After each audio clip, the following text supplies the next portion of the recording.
Hey everybody, this is Muffin with the Daily Biker Podcast. Just here to let y'all know the opinions and ideas expressed in this show are those of the hosts and their guests, not to be confused with their partners and sponsors. Now, let's get it on. Hey guys, this is Sean from the Bikes and Beards YouTube channel, and you guys are listening to the Daily Biker Podcast. You're gonna love it. Oh, old man grunting. You know, in this, like some of the cars that they talk about and stuff. So the Honda 600, we had it as a hatchback hood and stuff. Mm-hmm. Like it was the predecessor to the Civic. Yeah. I've always wanted one of those. Well, because those had little motorcycle engines in them, didn't they? Basically. Yeah. Basically. Because it I wasn't think a motorcycle. weren't they engine. like three? Were they four or It was three basically- cylinders? I think it was a 4-cylinder. Was it? Okay. But I remember there's He remembers when they first came out. Yeah, rewatch Chips. And they destroyed some awesome cars. But there's an episode where Yeah, but do you remember how cheap they were back when they? Yeah, this, That's like watching the original Gone in 60 Seconds. Yeah, Oh, this yeah. dude in one of those episodes, he gets pulled over for speed and he has like a nervous breakdown. Oh, And he gets out of this Honda 600. Well, the guy playing this character is a football player, yeah. and he's like 6'8", 300-pound, solid muscle. Getting out of this football tiny little player. Getting out of hatchback. this tiny little hatchback of a car, and just starts destroying the car because he's so frustrated with what just happened. And when we say it's a tiny car, like we look at a Civic today, like, oh yeah, that's a small. The you've original seen- Civic would fit inside of the passenger compartment of a If you modern have seen Civic. a Geo Metro, a Honda 600, I would venture to say is smaller than a Geo Metro. Not much smaller, but is smaller. Than I a would say Geo some Metro. like within the same size range. Yeah, it is. It is a K model hatchback Yeah. that, and if you don't know, just look up like Dodge K car hatchback 2-door. The Aries. or a Toyota Starlet. Yeah.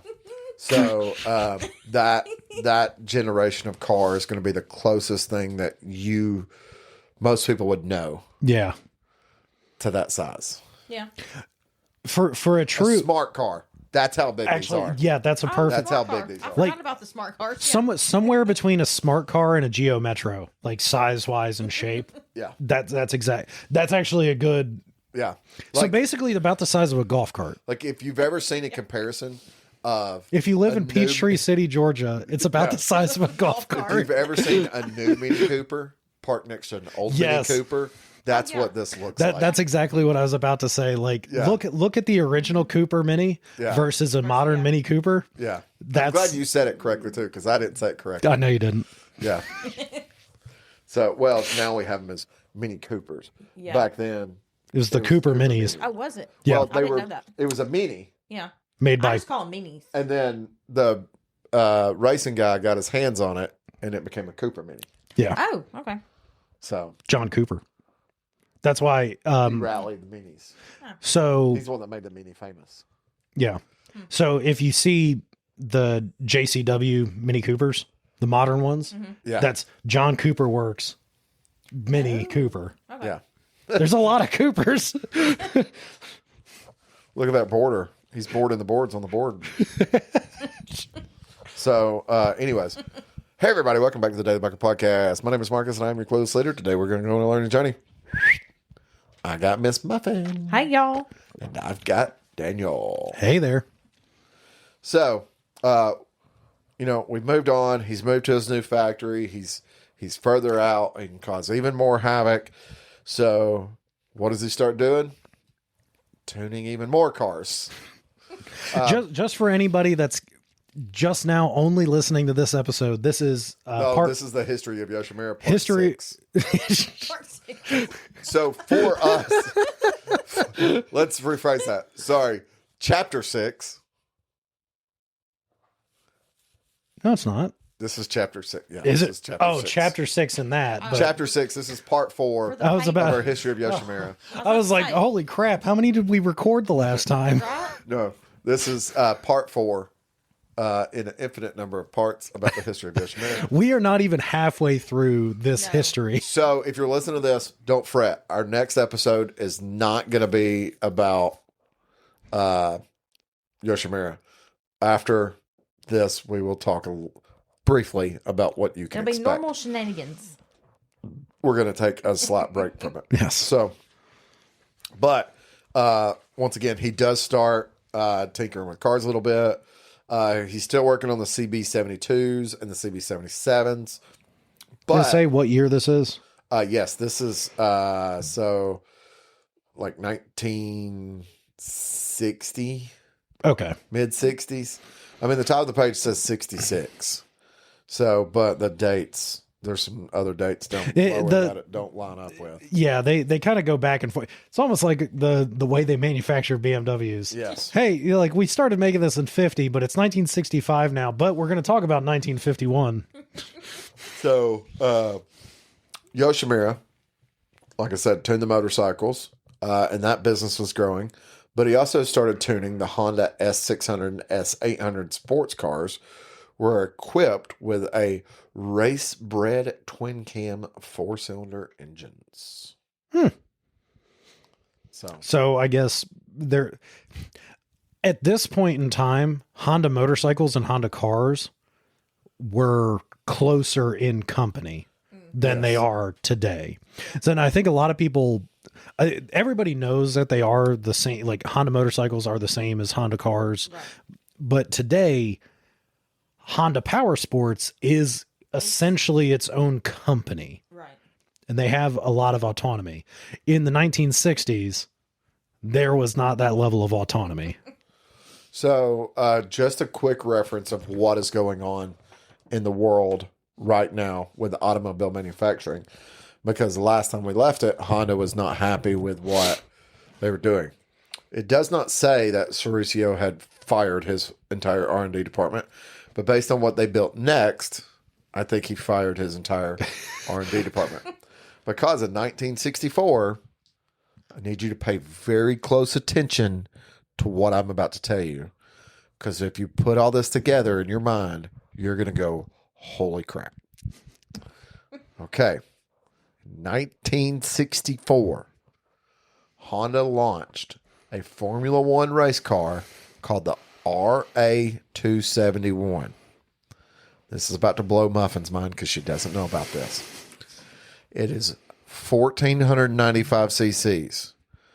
Most cases, that's a V-twin, a 3-cylinder, or a 4. Some 6s, but most modern vehicles are one of those 3. This was a twin-cam, 48-valve V12 engine. Jesus. Formula One was V12s at that time. Honda had such great success with this car that they then produced the RA72. Honda has actually made V12 cars. Honda actually made it's either a V8 or a V10. It is a 999cc. It's either a V8 or V10 that will rev out to 28 or 29,000 RPM. Think of like the Lexus LFA, the V8 that's in that. Mm-hmm. These are insane. Oh, wait, no, the LFA is a 10. V10, isn't it? LFA Sorry. is a V10, yes, a 5-liter V10. Yeah. Yes. I don't know why I was thinking it was an 8 for a weird reason. But still, like, high, like, Well, Lexus did the 4-liter, which is a V8. yeah. That's a small V8. That has a high RPM limit. So, and then they go, okay, cool. Let's do this in a smaller package. And they did an 8-valve 4-cylinder that was a 354 cc. And they said, you know what? Let's put it in the micro truck. Why not? F1 designed engine? Why not? Let's cut it into quarters And and then put they it in a micro said, truck. and then they said, you know what this will be really fun in? And they put it in the S500 and S600. All right. So, tuning the twin cam engines in the S series was an easy task for Pop. He could handle this with no problem. Well, I'd imagine that those engines are already designed to a certain level of specification. You know, Formula One designed engine that's been cut down, basically. Yeah. Well, it says, although these had twice the number of cylinders compared to motorcycles he'd been working on, such as the BSA and the CB72, they shared the same mechanics, and they developed a strong interest in twin cam engines through the working of the CR72. Took them twice as long to cut those cams. During that time period, though, Honda had also produced a 16-valve, a twin cam 16-valve, 4-cylinder, high RPM performance engine that was 49 cc's called the CR110 because it doesn't make any sense. You know, why not? Once again, going back to in fact, every history of a manufacturer episode, there's like this weird period that every manufacturer goes through. Like, do you even know what you made? Right. It's a 49 cc, but we called it a 110. Or any history of KTM because they can't be close. And there was a big thing going on. Or Ducati at least has it right. They just name it. There was a big thing going on in this time period too, and I think this is what made the era of cars so cool in Japan for that era, because what was happening was during this time period, car racing legends that people know of, like Kinomitsu Takashani, I can't ever say his name. He's associated with the Midnight Club. A former Honda GP motorcycle rider, and Tetsu Ikazawani raced for Tahatsu, and Marishimoto Hasami and Kazisho Hoshini and Motora Koraswani, all of these former motorcycle racers. Yeah. Converted to car racing. Well, you gotta think too. Japan is now producing vehicles that they've moved away from the economy vehicle, because I think in the 60s was the original Celica. Oh yeah. Datsun was making. Datsun was coming out with the Z at that. Yeah, the 180Z. But even then, Nissan even when Fairladies, even then, when you look at Z for us, Fairlady for them. Even when you look at that, Datsun was doing the 510. Yeah, and when you see a 510 Sunny, when you see a 510, you go, oh, it's a cute little 2-door family sedan. I know it sounds weird for a lot of people that just heard me say sedan and 2-door in the same sentences. It was a sedan. Yeah, they were. It literally should have had 4 doors, but it has 2 doors. It's like, oh, it's a cute little car with almost the exact same engine that came in the Fairlady. Yes. Like driveline, all that stuff. It was just a different body. Yeah. It was just the family. It was a 4-door, 2-door body. Yeah. Just a different body. So there was a lot of stuff that was going on with that. And then the car tuning, after moving, car tuning began growing, which was a profitable business for Yoshimura. Which I guess that makes sense, because the engines are very similar to the motorcycle engines at this time. You're not really you're not straying too far. So for him, and I believe I said this on the last episode, wouldn't that be really cool to find a car or a motorcycle from that period and it has like a Yoshimura sticker or some like modification that was done in the 60s? Yeah. That would be awesome. Because then it was hand done by him. In 1966, Honda S800 made its debut amid the excitement of 2 new racetracks. And these cars were built by Yoshimura. Really? Since the Japanese Grand Prix inaugurated in 1963, domestic car manufacturers such as Toyota and Nissan, which merged from Prince Motor Company, was where Nissan came from, began to pour into resources, racing branding. The racing scene was further intensified by numerous privateers driving modified sports cars. One of the most popular racing sports cars in the time period was the Honda S Series, like the 2000.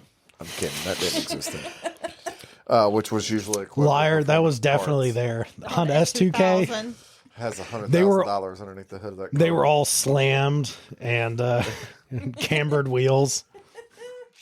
1965 Honda S2000. Yes.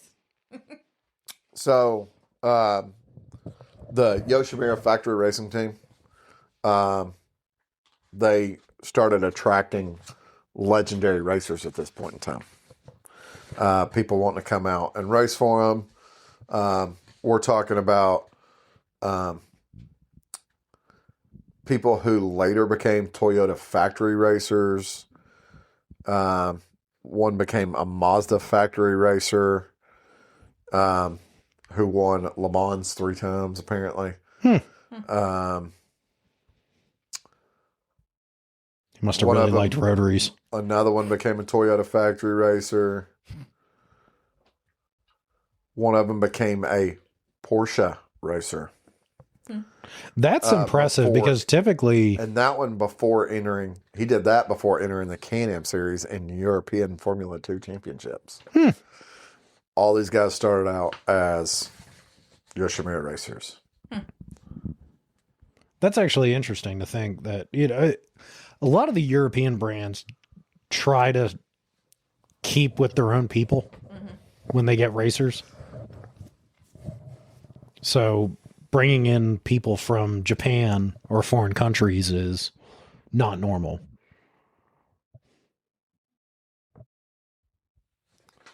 So, Morawaki, you heard me mention them before, was from the city of Kobe and had been riding a Honda CB72 right after he made his first visit to Yoshimura along with his father in 1966 and riding 17 hours all the way from Kobe. Okay, so now we know. Distance. They could have just told that the last time. Yeah, Right. But he's recurring. He's trying to remember the story. He's trying to remember. It's all the chemicals he's inhaled over the years. He brought his CB72 to be tuned, and then after some regular visits to the factory, he stopped returning home and became an employee. Is that how that happens? Yeah. So his 72 went through full tuning from engine modifications to chassis reinforcements, all done by Pop himself, with his assistant Ken Matsusuri. As Morawaki recalls, the outcome was impressive and its top speed was wildly improved from 130 kilometers an hour. So it's like 65, 70 miles an hour. Yeah. To 200 kilometers an hour. So he was hitting close to what? 100. Yeah. Just shy of 100 miles an hour. And he ended up actually later married Pop's daughter, Namamiko. And in 1973, established his own company, Morawaki Engineering. Yep. I don't know. I have heard of them before. And there was Pop's son, Fujio. Oh, he's still alive? He reunited with his family after graduating high school. They allowed him back? Yeah. He didn't get a mysterious illness and drop out? Pop made Morawaki and Fujio join the Yoshimura racing team and speed club. The team mainly consisted of customers, many of them naturally talented riders. Okay. Naturally. Talented. Well, he handpicked all of his customers. He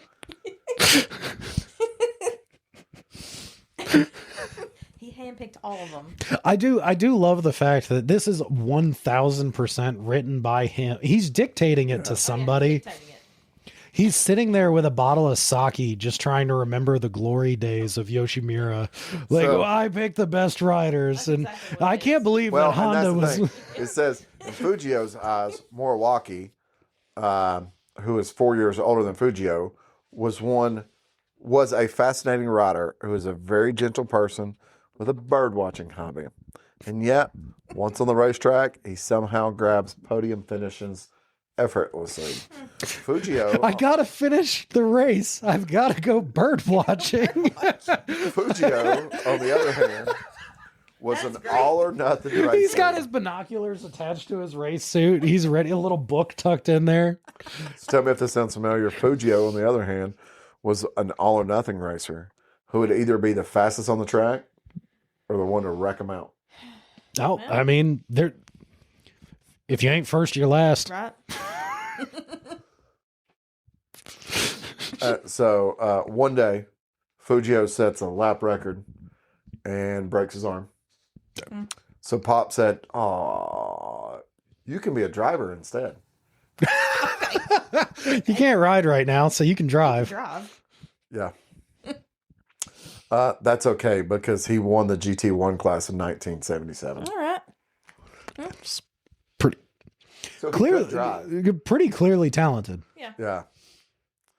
So Namamako, who was Pop's daughter, who is married to Milwaukee. had been playing a significant part in the family business from procurement to administration and as her father's right hand since they moved to Tokyo. And she had been painfully watching her younger brother's risky riding style and was overjoyed by his victory in racing cars. Makes sense. So working on these cars, though, gave Pop some new ideas. One of them was a valve train upgrade. Okay. With a single so he modified the Honda CB72 with a single overhead cam and rockers, which had been done by replacing the original valves and shimmings. So he replaced it. It was a single, Yeah. but he replaced all of it with a twin overhead cam. Okay. So it says it was a practical solution to optimize the performance of Yoshimura's high cam. That makes sense. Dual overhead cam is a more efficient engine design. Reduces the friction, higher RPMs, stuff like that. Helps it hold up better. So it does say the modifications helped their run at Fuji Speedway by approximately 5 seconds a lap. Damn. That is a big... That's a huge 5 seconds doesn't sound like a lot in the real world, but when you're racing, 5 seconds that's a is lot. essentially an eternity. So the other thing he did was on cars. Okay. And this is where we go. His first invention. All right. The 4-into-1 racing exhaust. The idea came when Pop was trying to install S800 engines on Formula 3 cars, or Formula 3 chassis, at the request of another driver. While working on its exhaust configuration, the 4 separate exhaust pipes were tentatively welded together into a collector in order to reduce the weight for a better appearance. The outcome was surprising, as the devised exhaust systems had led to a dramatic increase in engine power and mid-range torque, making the Honda S800 faster than the Toyota 2000 GTs. Wow. Now, So he discovered scavenging. Yeah. And so to clarify this, and back I'm pressure. not reading off paper. Paper's been set down. An S800. Find one, mint condition, probably a really nice one, $10,000 car. Depending on where you're at, maybe a little bit more, maybe a little bit less. Average, probably you're right, around 10. A Toyota 2000 GT. Around $100,000 car. Yeah. Yes. Jeez. But with Pop's exhaust, The S800. it's faster. See, you know what's If bad? I'm not mistaken, though, the Toyota 2000 GT was also produced with Lamborghini engineers. in partisan with Lamborghini engineers or something like that. I don't know if that Or they hired an engineer from Lamborghini to help them or something. yeah. It's a whole deal about Lamborghini in the Yeah. production of that car. I'll show you a picture of what they look like. Okay. So, Because Toyota made a couple that were around that same style. yeah. So, at this time, the Akagawa factory had its own motorcycle dyno room housing a chassis dynamometer. The equipment was outdated and fairly inaccurate, so Yoshimura consequently purchased an engine dynamometer and installed it in a new dyno room. Both facilities were hand-built by Moriwaki, who was a skilled carpenter. You know, my daughter's husband. He's basically Jesus. So he could test various exhaust configurations, which is a genius move. Yeah. And after trying countless combinations of pipe diameters, pipe lengths, collector positions, he developed the 4-in-1 exhaust system that works amazingly on the S800 engines that later launched for the Honda CB754. Mm-hmm. So essentially, the exhaust system that he made for the S800, he slightly modified it and put it on a CB754. Yeah. Which was Honda's first big 4-cylinder. Actually, Race bike. yeah. Okay. Yeah. That's the So, CB750. Was that 66, 67 when that came out? The first year for the 750? no, I think it was like 60. Yeah. Yeah. Sorry. You're right.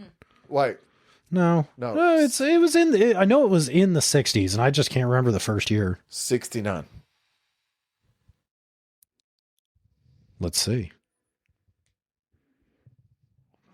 79 is the 10-year anniversary of the 754K. Yeah, you're right. So 69 was the first year for the the CB754. Well, that range of this one was 66 to 1970. So that makes sense then. Yeah. Okay. So, and then obviously, it gets into. Well, you know what's funny? They used 4 exhaust pipes. It was a 4-into-4, so they just didn't listen to Yoshimura. Pretty much. Yeah. So, when we come back to the history of Yoshimura, we're getting into the part that everybody knows Yoshimura for. That's where that'll go. We are finally getting to like this Exhaust. ended exhaust. Yeah, Literally, chapter 7 is titled "The 4-into-1 Revolution." Now, I mean, he's also very well known for his camshafts because I do have Yoshimura camshafts in my ZRX. So, Well, for a long time, if you wanted cams on like a dirt bike and stuff like that, You get 'em from everybody Yoshi. Yoshimura cams and Yeah. stuff. So, but they just, Yoshimura is a very well-known brand, has a very colorful history. and I would gather probably a longer history than most people realize. Well, correct. And a history that literally most people don't realize, talk about building cars and all that other stuff. And Yeah. where a lot of that stuff transferred over, he moved that stuff into the production. Because- of I didn't motorcycle realize parts that, and everything. honestly. Yeah, I didn't either. And I'd imagine that most people have the same type of knowledge that, say, me or you did before getting into this. Correct. Like late 60s, 70s, like that's when he came on the scene. Yeah. Was kind of my assumption because that's when he was big. Yeah. That's when you started seeing Yoshi on stuff. Now you can get a Yoshimura exhaust on a Harley Davidson Pan America. Yes. Yeah. Yes, you can. They used to make them for Sportsters. Did they? Yeah. It does look good on the Pan America. It looks good on a Sportster. It kind of reminds me of a Akrapovic, Yeah. though. Oh, yeah. It's that same style, which it's okay. I like it. I mean, carbon fiber, on end cap, and But is it Akrapovic or Akrapovich? who cares? So, yeah. So, I made a modification Yes. to the motorcycle. Anybody who has seen the dealership social media knows about the modification. If they know your bike. Yeah, that's if they know your bike. I'm in the video. Oh, are you in the video? I watched in the video. I talk at the end of the video. I had the sound off because I was at work. Oh, yeah. Did you watch the one that's on Instagram or the first one that was put out? The first one that was put out was just the install video. Okay, It's so I just watched on Facebook. I watched the install video. I put another one on Instagram Okay. that has the review on it. Okay, so I watched the install video. That was essentially a 1 week, 7-day use review. Okay. So I put a Kraus Easy Shift on the motorcycle for the purpose of doing a review for the dealership, but also in a competition that Kraus was doing, a national competition for dealers. So next week, I will talk about that. Yes. And what that looks like, because at this current point in time, it's been about a month. Yeah. Not that we've had great riding weather for the past month. I have done, since it was put on, I've done about 900 miles. That's pretty good for the period of time that we've had.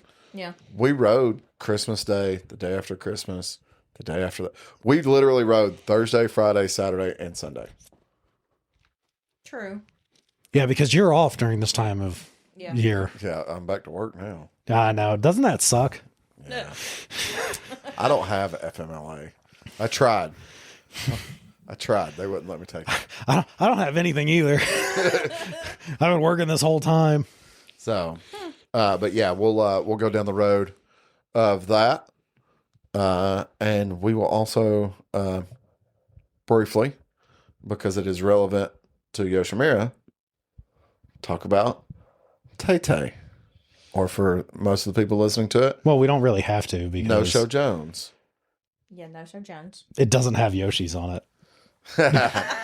But it is relevant to the story. It is. It is. So, until next time, adieu. Heather? And on that bombshell. Hey everybody, this is Sean at White Lightning Harley Davidson. I want to thank you for listening to the Daily Biker Podcast. You can reach the podcast on Facebook or Instagram at The Daily Biker, or you can email the podcast at thedailybiker@gmail.com. Be sure to keep an eye on White Lightning Harley Davidson social media pages for the most up-to-date information on all our events and where you can find the boys.